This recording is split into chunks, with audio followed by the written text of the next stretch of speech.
ചാമക്കാലയിൽ സൈക്കിളിൽ പോയിരുന്ന വ്യാപാരിയെ ബൈക്കിടിച്ച് വീഴ്ത്തി മാല കവരാൻ ശ്രമം.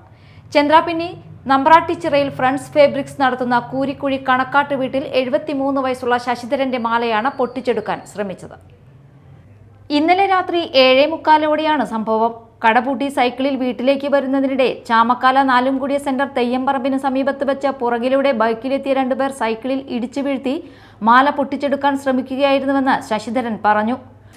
കട അടച്ച് ഇന്നലെ ഒരു 7:30 മണിക്ക് ശേഷം പോന്നപ്പോൾ ഈ വീടിൻ്റെ അടുത്തുള്ളത് ഈ റൂട്ടിൽ തന്നെ, ഇവിടെയുള്ള റൂട്ടിൽ വന്നപ്പോൾ ഒരു വണ്ടി ഇടിച്ച് അതിൽ ബാക്കിലിരിക്കുന്ന ആൾ ഷർട്ടിൻ്റെ കോളറിൽ പിടിച്ച് വീണ് അവർ പിന്നെ എനിക്ക് ബോധം പോയില്ല, പക്ഷേ എഴുന്നേൽക്കാൻ എനിക്ക് പറ്റിയില്ല.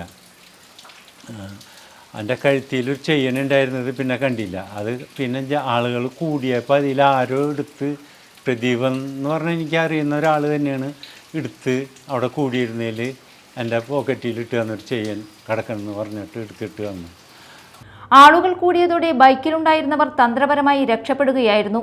തലയ്ക്കും കൈക്കും കാലിനും പരിക്കേറ്റ ശശിധരൻ ചന്ദ്രാപിന്നിയിലെ ആശുപത്രിയിൽ ചികിത്സ തേടി. ശശിധരൻ കയ്പമംഗലം പോലീസിൽ പരാതി നൽകിയിട്ടുണ്ട്. Media time, Kodungallur.